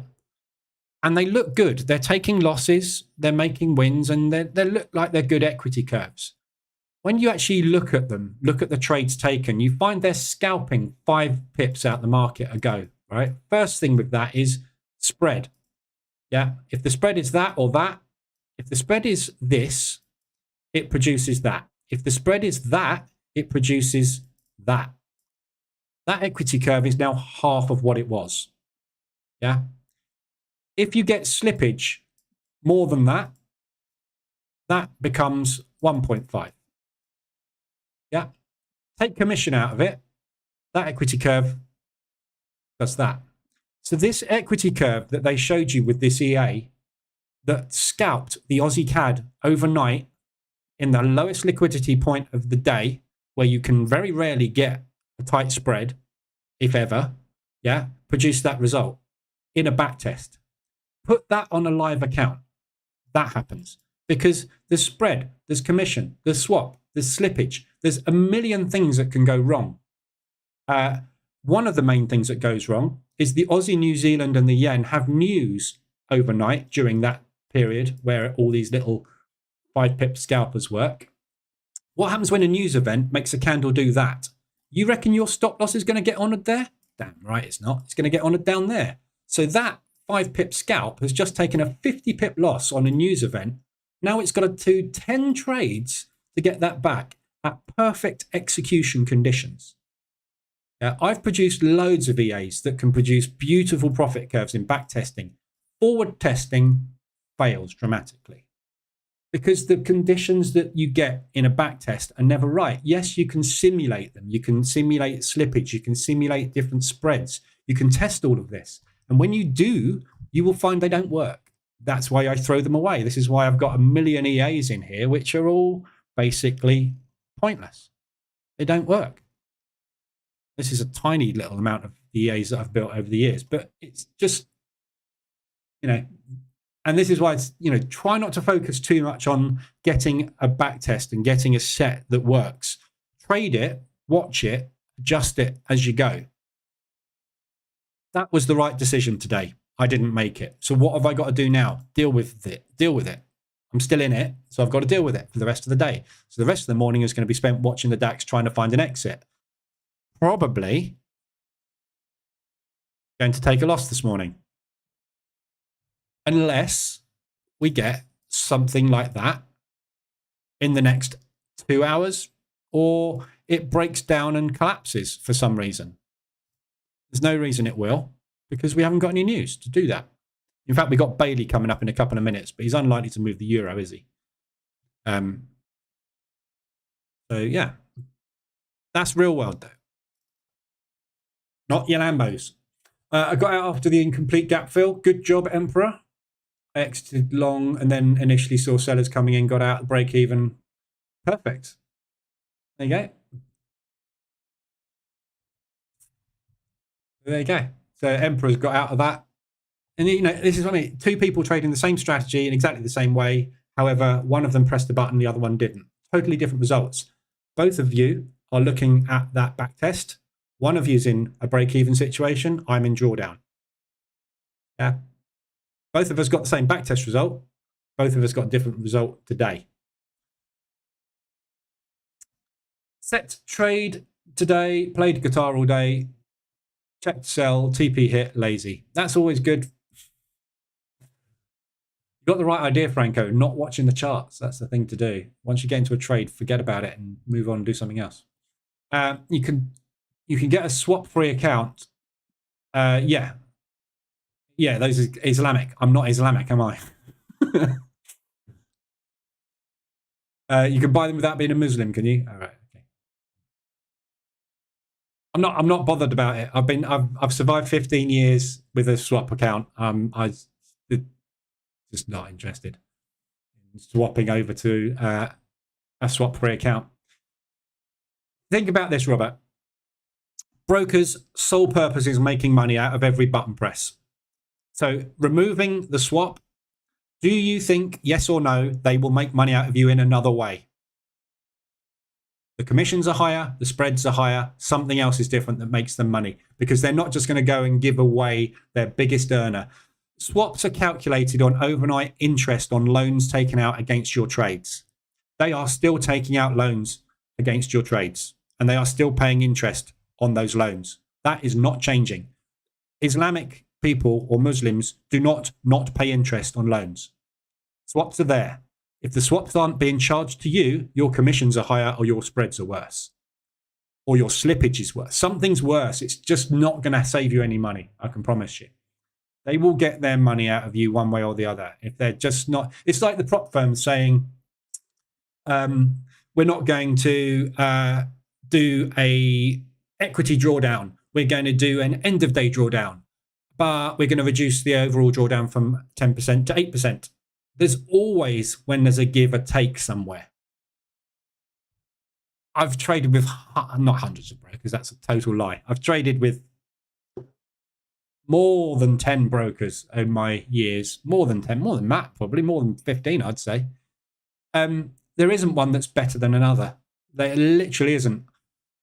One of them decides to give you wider spreads and you go, I don't like you anymore. So you switch to that one who gives you nice tight spreads. They up their commission. So you go, I don't like that commission. So you switch to that one. That one basically puts you on an account where the overnight gaps are massive, which you didn't get on the other one. So you switch to the other one. And he's got a combination of those things. They're all crap. This is why position trading is so good, because it doesn't matter what they do, how they take their money. On this, on hedging, on scalping, spread is king. I don't care. If you want to charge me twice as much commission on my trades and you can give me a spread like that, I'll take it. If your execution is fast and your spread is tight, charge me what you like, because that's how I make my money, on spread and speed of execution with this particular strategy. So you've got to match the strategy to the broker. Robo Forex, I have to say, the vast majority of the time are good across the board on everything, which is why I'm with them at the moment. But, you know, that will change. I thought Axie were. I was with Axie for, I don't know, maybe 3 years, maybe a little longer. Suddenly, I just started getting terrible execution and terrible spreads. And I said to them, you know, what's going on? And I started getting terrible slippage on the overnight moves as well. And I was like, what's going on? Nothing. Nothing to see here, Governor. So I just moved. And then they phone you up and go, why have you left? Why have you left? Well, because you gave me bad conditions and you didn't change them. Like, well, come back. We've got this new account. No, you haven't. Just the way it works. It's just like lies. Lies. They're all lying. It's just business at the end of the day. They're a business. Their job is making money. So that's what they do. Usually on the swap-free accounts, the normal fees are higher in exchange for being swap-free, yeah. So if yeah, I mean, if you're position trading and holding yen overnight, then yeah, there's probably an advantage to having one of those swap-free accounts. But what I'd have to do is set up one of those accounts to trade the yen, which means I've got to spread my portfolio and monitor two P&Ls, and it just becomes complex. So this is only for the moment as well, yeah. For the yen normally, if you look at yen pairs, normally they're absolutely fine, yeah.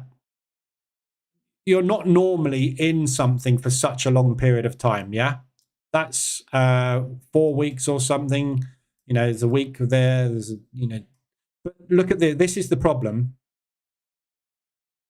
It's just an extraordinarily long amount of time of sideways movement with no exit. That's what gets you. That's not normal. So this will return to normal market structure at some point, which means it doesn't become a problem, does it? So it's a moot point when the market's trading normally. It's just at the moment while we're waiting for this intervention, or not, I don't know. It's just a pain in the backside to hold, isn't it? So, but yeah, it's an option. When you're about to exit one side of your hedge, couldn't you place pending orders above the peak every time? That way, if it was right decision, great. Otherwise, re-hedge it. Yes. Yeah. That's something that you would do.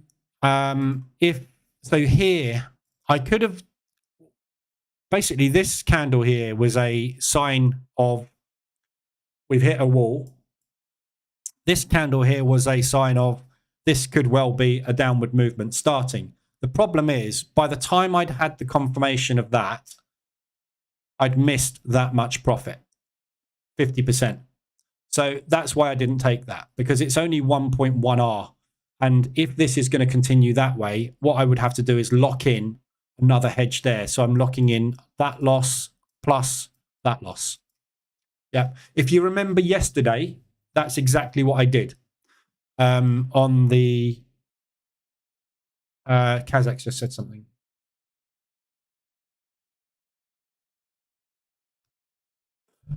We can't exclude the possibility that further rate hikes may be needed. That's bullish euro.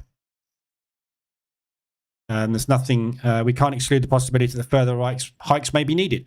Kazakh, you're getting old, mate. You're repeating yourself. You said that twice now. 936. How have we got a 936 down here as well? I think Financial Juice has glitched. Let me refresh the feed. Something's not right there, is it? There we go. There was a glitch in the feed. So yeah, bullish euro potentially. So yeah, yesterday on this one, wasn't it? Yeah, here. It was on the DAX yesterday. I was contemplating doing that exact thing. Yeah. So you see this little, was it there?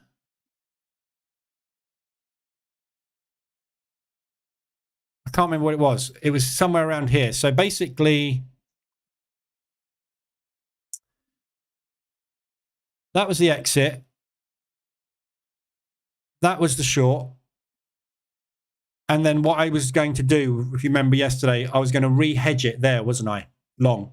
So I would lock in twice as much loss, basically. So that was yesterday's option. And the reason was for exactly the same thing. It was the gap fill short. If the gap fill short didn't work, that was only like 1R. And it had the potential to move 4R against. So you've got to re-hedge it. Because if you just let that, that short loss run, it's going to be huge. You've got to stop that happening again. You could build that into the EA. Or I could build that into the EA. But I think what you'll find is in the EA, if you built that mechanism into the EA, again, similar to what we were talking about earlier, you will find there'll be a setting that will give you a much better result than everything else.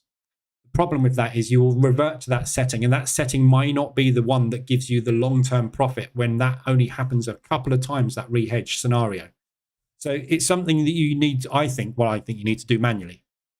So today, the right play today was exactly that's where my TP was originally. Yeah. The exact play today was that. Yeah. Get out the longs. Pending order would have gone in there. That would have triggered a pending short. We'd be out of this, done for the day. Exactly as somebody one here was.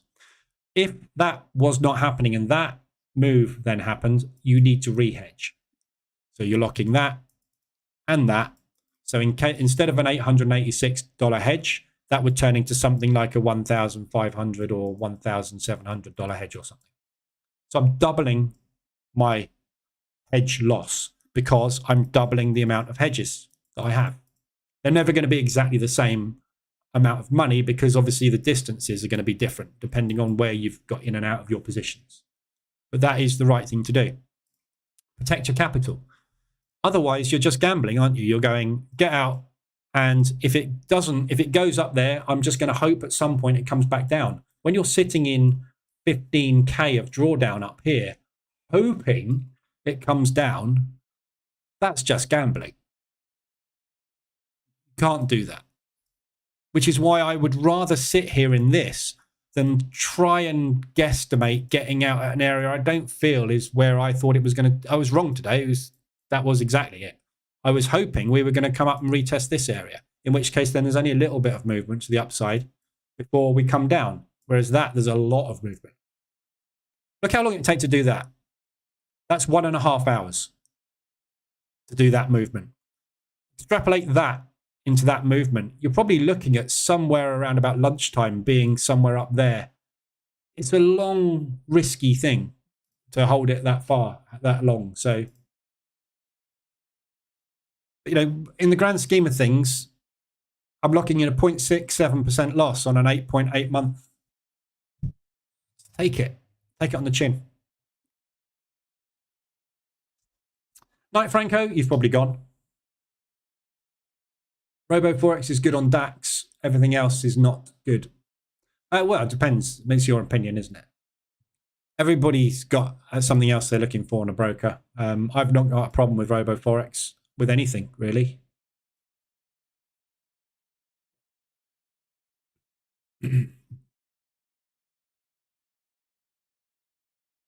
Robo Forex changed their liquidity provider, did they? At the beginning of the year. Don't know. I'm not getting bad execution. So none of the US indices I'm getting a bad execution on. Like you say, position trading, I don't care. You can give me crap. You know, if the EA says go short and you take 10 seconds to execute my order on an H1 chart, I don't care. Because the difference between getting in there and there in the grand scheme of things is nothing. It's just not, it's inconsequential. So the only thing I need tight spreads and execution for are stock indices, and I don't have a problem with them on stock indices. The only thing I do have a problem with on the ECN account is the odd disconnection, which I don't get on the Prime account. So I should really move everything over onto Prime. But every time I think, oh, right, that's it, I'm moving over to Prime, I then sit here for 2 weeks and it doesn't do it, and I forget about it because I'm lazy. If there was a rehedge button, that could be quick. That could be very quickly placed orders as soon as you exit. Then you have the insurance your exit if your exit is wrong. There is a rehedge button. It's there. Right, let's practice this. Right, AZ.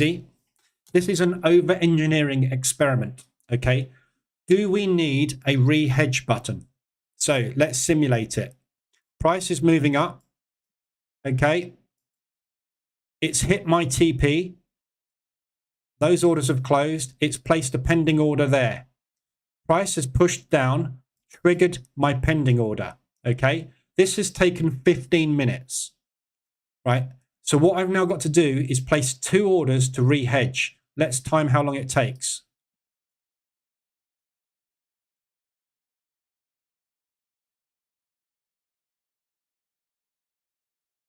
Do you think you could do that before price gets there? Do you need a lazy man button to do it? Or do you think you might be able to do that manually within 15 minutes? Just saying. If not, I've got a toolkit for that. It's called the Price Action Toolkit, and it will do that for you. Or you could buy Magic Keys, which is about $200, and it's a little box that sits on the table. And instead of doing what I just did there in less than 10 seconds, you could go like that. And that will be done in 1 second, which saves you 9 seconds. I'm being sarcastic, but only for a reason, to demonstrate a point. Doesn't matter, does it? It's not going to, it doesn't move fast enough. At the open, it moves fast. After the open, it doesn't move fast enough for that to be a problem. You know, and it's literally a case of one-click trading. Adjust that should be the same anyway, as it was the last time you did it, which is probably what you need anyway. But these are 17 lots, so I just need to change that to 17. Right-click, buy stop. Or you could allocate a hotkey to buy stop and just go Shift L, Shift L. And basically all you do is you hover the mouse and go Shift L or whatever you set hotkey to. It's just not, you don't need it. You don't need a button. I mean, I could implement a button, but every time you implement something in an EA, and this is the bit that people don't get about EA development, every time you add or change code, there is not a high probability, but a probability of breaking something else. Because within any code, there is a chain of events that happen. And if you implement something that adjusts that part of the chain, you don't know whether it's had a knock-on on a precursor or a post-event from that area that you've just changed. So what you have to do is go and retest everything. In my case, because I give everybody lots of options, I have to test everything again. So test it with that as false. Test it with that as false. Test that with that as false and that as true. With every single true and false.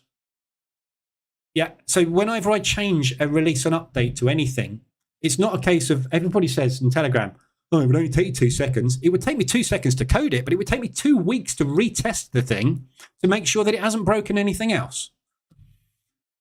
So when you talk about, I mean, I'm not having a go at you about this, I'm just saying, but when you talk about putting one thing onto something, it's not always that simple. One of the problems with this is, this works, part of the logic within this strategy specifically works on number of trades. Yeah. So this will do different things depending on how many trades are running. So we have 2 longs and 2 shorts. If the number of trades is not 4, there is different logic that triggers. So if you were to close out 1 trade there, it would operate as normal. If you close out 2 trades there, it will trigger the pending short part of the EA, because if you've got aggressive exits turned on, it will put in 2 pending orders for you. If you've manually put a pending order in yourself with another button, that logic is now 3 instead of 2 or 4. Therefore, the logic for the number of trades on needs to be adjusted.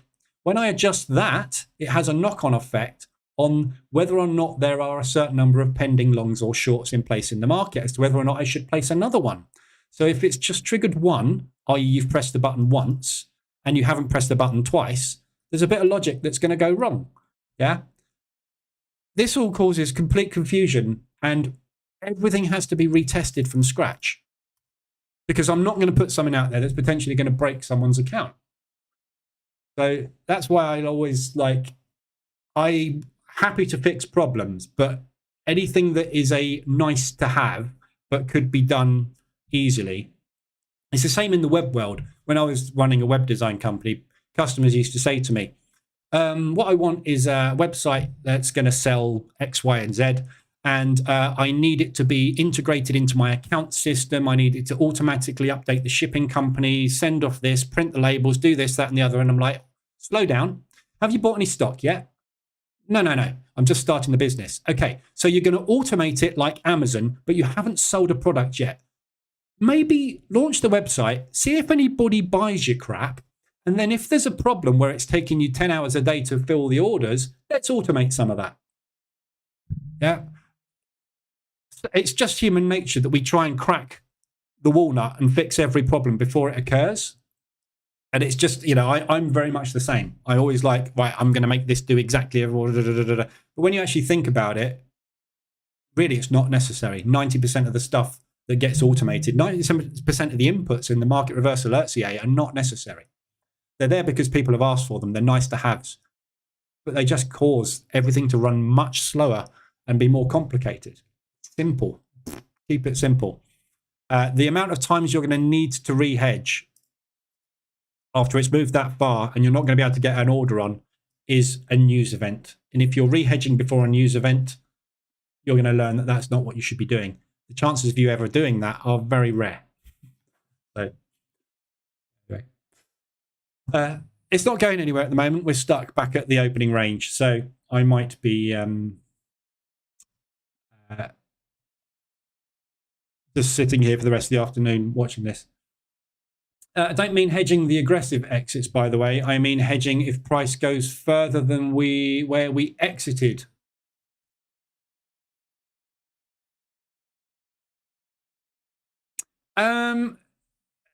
There's not much point. So if you get out of the long there, you'd need to re-hedge it straight away. So my question would be, why did you get out of the long?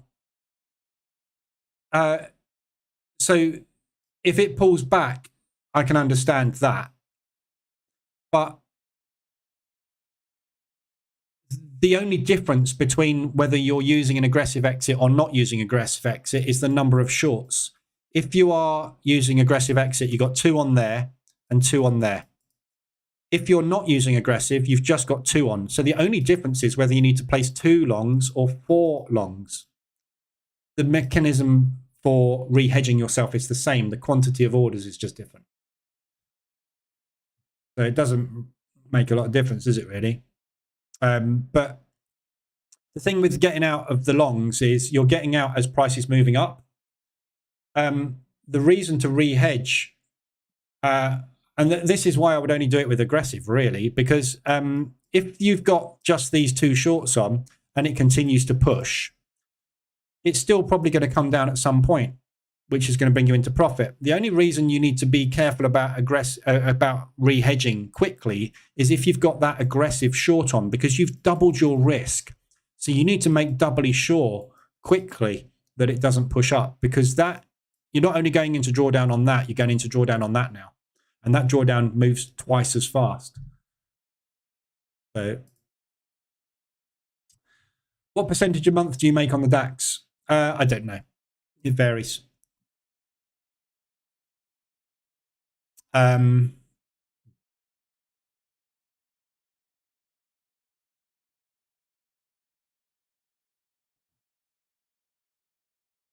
Last month,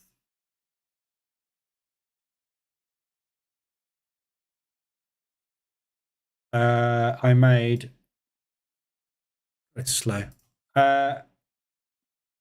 I think the DAX was the worst last month.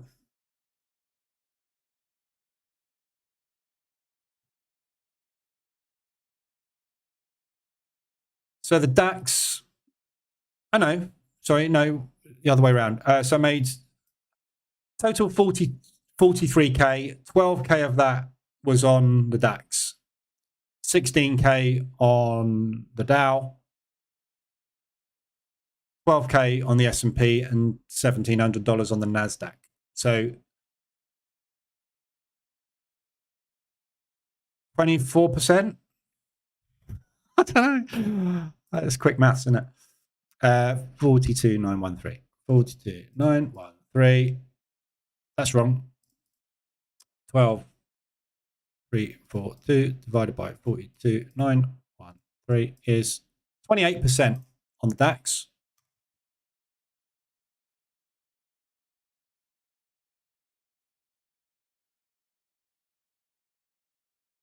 But I don't know what it's going to be this month. Because obviously it depends on, again, that figure isn't going to help anybody, because the decision-making process for me on whether or not I make more or less money on these 3 is going to be based on what I've made on that. If I've made 2K on the DAX this morning, I will make less money on these in the afternoon than I will if I'd made a negative 2K on the DAX this morning, because my goal will be to try and recoup my losses using price movement on these three instruments, because it's all seen as a portfolio. The goal is not an individual amount of money out of an individual instrument. The goal is a positive return on investment every day. And how that gets there, I don't care. If this thing flew up to 2R and then flew up to 5R without stopping and banked me 3.5K, I would reduce risk on these three in the afternoon by 50%, because I'm not going to risk these three getting hedged and pushing in a $4,000 loss or whatever when I've made 3.5K. That's it. I'm done. So when you look at a P&L historically, that P&L is based off of the decision-making processes based on the price action of those particular days. Got nothing again to do with the future, what I made last month on the DAX, is it? Because this month is different. I just had some more news out of Matt Kaloufi's talking now. I do not know if we are going back to a world with low rates. There are too many variables. It's just a bit like back testing, isn't it? Good for us. I don't think we're ever going back to the rates I got. I'm worried about my mortgage. My mortgage is going up dramatically, like by 7% when it comes out of fixed rate. Scary. Get rid of it as soon as possible. If there was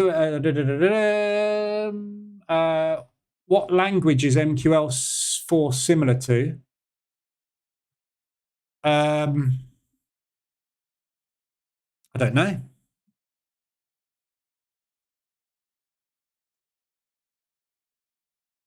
Pretty much everything. I mean, programming languages are just variations on the syntax at the end of the day. So they all work on if, then, do that logic. All work on variables, dynamic variables, fixed variables, arrays. They're all very much the same. They've just got different syntaxes, but logic and functions work in the same way as all pretty much all languages. You have a, you have a curly bracket, and everything in that curly bracket is one thing. And you can have little brackets inside that bracket which do things within that thing. And you lay out functions which do things, and then you lay out other functions which do other things, and it runs through the script. Very, very similar. All languages are very similar. I learned to program in BASIC back in the 90s.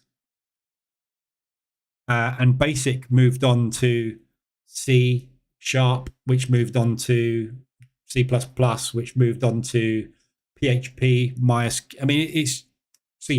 Yeah, similar. Yeah, I'd say it probably is more akin to C#, but it's very similar. But it's also very different. You've got specific sections. You've got on load, on tick, on close. There's different sections within an EA script that need to have different things in them in the right order, because things have to be established. Just variables, basically. It's all the same stuff. Pretty much. There's courses on Udemy and places where you can learn MQL4 and MQL5 programming. And again, MQL4 and MQL5, very similar, but very different. The way things are processed in MQL5 the logic's different with certain key things, which just a backward step. But you know my feelings on MT5. I love it with a passion. What percentage? Yeah, I've done that. You wouldn't immediately re-hedge though.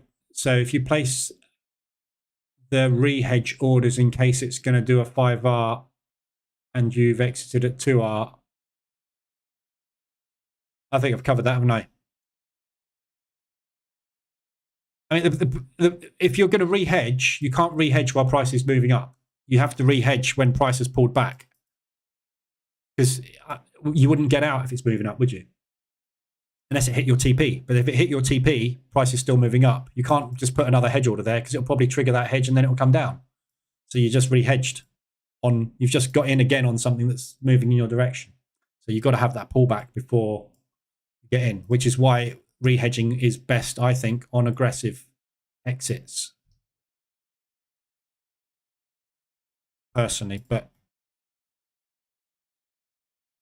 Rajiv, the SIH, is that running on Robo?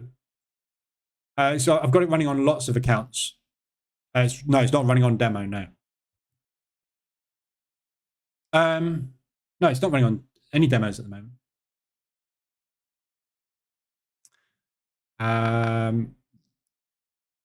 No. DAX is dropping again.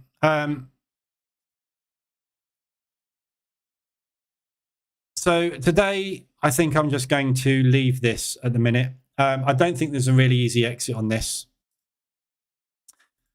Downside gap and upside, once that gap fill is done, if we can get all the way up to there, I will probably take it off at 3.5, 4R.